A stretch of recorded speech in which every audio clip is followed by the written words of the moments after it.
My dear brother and sister, fraternal greetings to you from the Carmelite Fathers and warm welcome to Carmel Light, reflection on the day's readings. It's Monday of the 14th week in Ordinary Time, July 6th. Today we remember Saint Maria Goretti, a virgin and martyr. She was born to a poor Italian farmer on October 16, 1890, and had no chance to go to school, never learned to read or write. When Maria made her first communion, not long before her death at age 12, she was one of the larger and somewhat backward members of the class.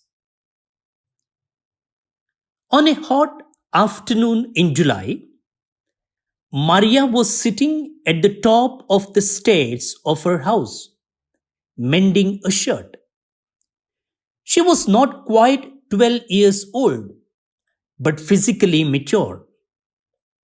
A cart stopped outside, and a neighbor, 18-year-old Alessandro, ran up the stairs. He seized her and pulled her into a bedroom. She struggled and tried to call for help. "No, God does not wish it," she cried out. "It's a sin. You would go to hell for it." Alessandro began striking at her blindly with the long dagger. Maria was taken to a hospital. Her last hours were marked by the usual simple compassion of the good, concern about where her mother would sleep, forgiveness of her murderer, and her devout welcoming of Viaticum, her last Holy Communion. She died about 24 hours after the attack on July 6, 1902. Alessandro was sentenced to 30 years in prison. For a long time, he was unrepentant. One night, he had a dream or a vision of Maria gathering flowers and offering them to him. His life changed. When he was released after 27 years, his first act was to beg the forgiveness of Maria's mother. Devotion to the young martyr grew. Miracles were worked, and in less than half a century, she was canonized.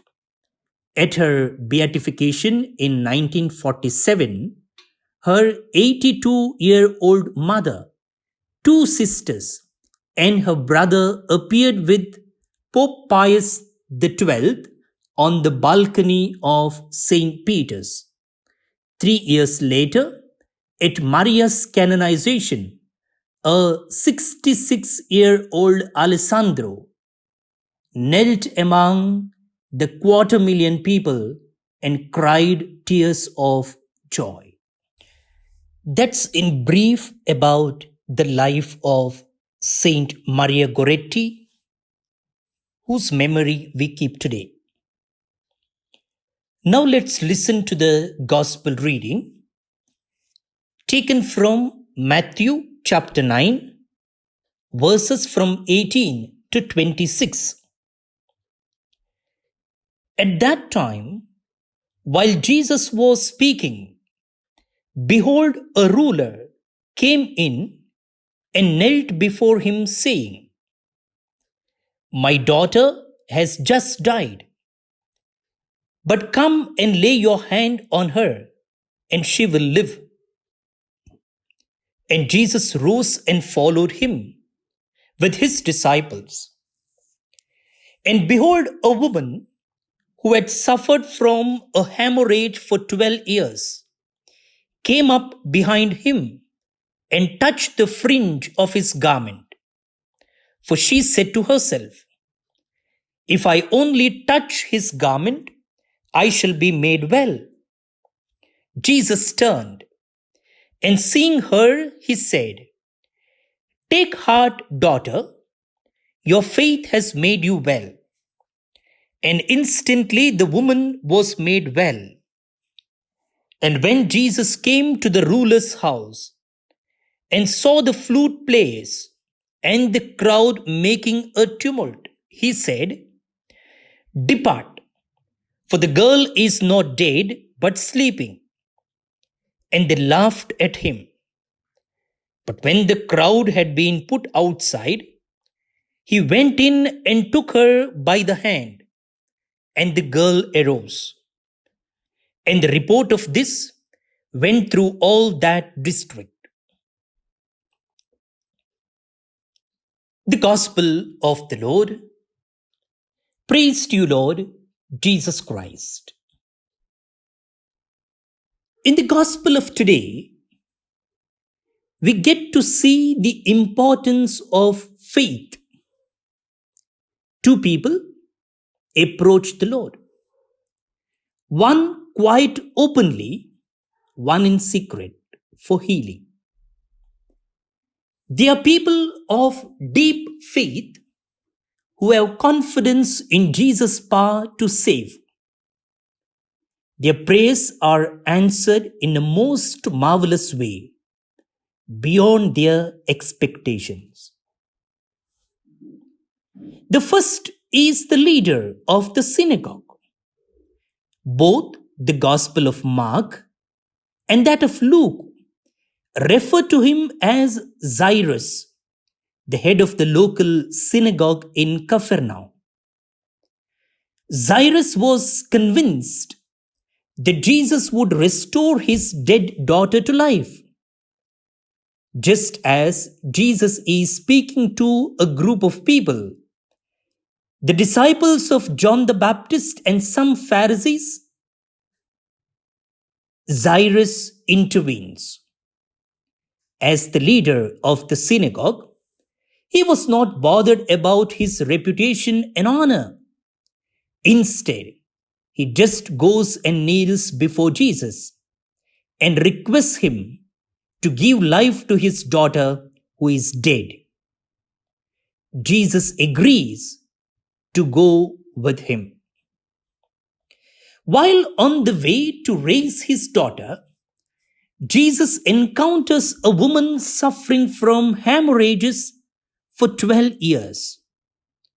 We don't know the exact nature of her illness, although it was clearly a burden to her and was undoubtedly a source of suffering and embarrassment. While Jairus petitions Christ publicly, this woman does so in the silence of her heart. She says to herself, "If I only touch his cloak, I will be made well." Of course, the Lord knows what she needs. He turns to the woman and says, "Your faith has made you well." Brothers and sisters, even when surrounded by large crowds, Jesus is interested in each person. No one is unknown to him. We should never think that God doesn't care about us or does not take an interest in our lives, our needs, or our sufferings. We are always present to him, and he constantly cares for us. What is important is our strong faith in him. Brothers and sisters, now let's pray the Psalm of the day, Psalm 145. It builds up the theme of God's graciousness and mercy. It's a hymn of praise and thanks to God. All compassion, love, and healing are seen as flowing from the graciousness of God. Our response: the Lord is gracious and merciful. The Lord is gracious and merciful. Every day I will bless you, and I will praise your name forever and ever. Great is the Lord and highly to be praised. His greatness is unsearchable. Response: the Lord is gracious and merciful. Generation after generation praises your works and proclaims your might. They speak of the splendor of your glorious majesty and tell of your wonderful works. Response: the Lord is gracious and merciful. They discourse of the power of your terrible deeds and declare your greatness. They publish the fame of your abundant goodness and joyfully sing of your justice. Response: the Lord is gracious and merciful. The Lord is gracious and merciful, slow to anger, and of great kindness.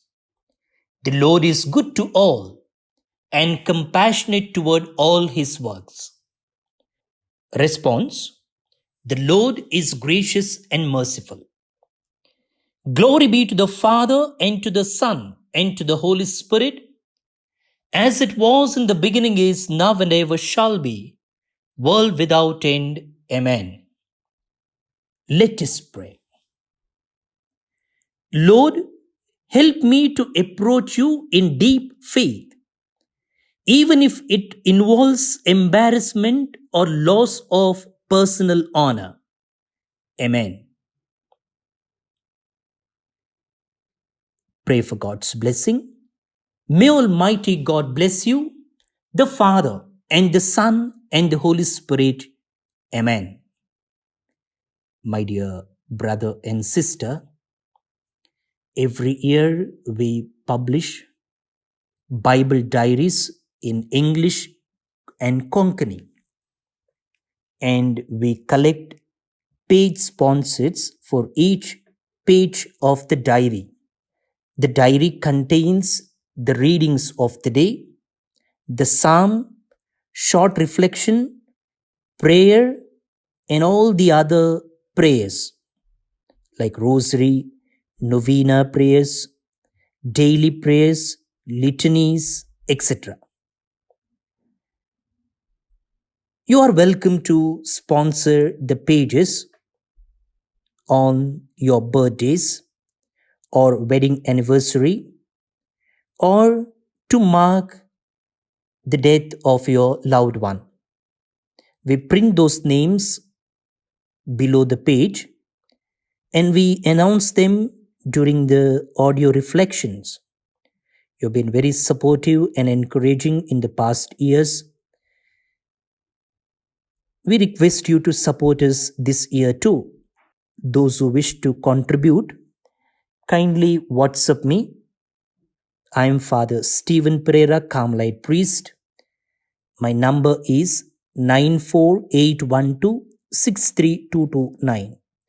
94812-63229. We remember all those who are celebrating their birthday today. We join with you in thanking God for the gift of your life, and we pray His choicest blessings on you, especially Tiara Suarez from New Zealand, Stellan Roach from Permanur, Mangalore, Prima Fernandez from Bikarnakatte, Mangalore, Calvin Fernandez from Alape, presently Kuwait, Anthony Rudolph D'Souza from Mira Road, Mumbai, Reynold Rodriguez from Moodbelle, presently Kuwait, and Vincent D'Souza from Ambembal, Mangalore. Happy birthday to all of you. God bless you. We remember Jocelyn and Priyo Pereira from Goa, as they are celebrating their wedding anniversary today. Congratulations, my dear friends. May God bless you.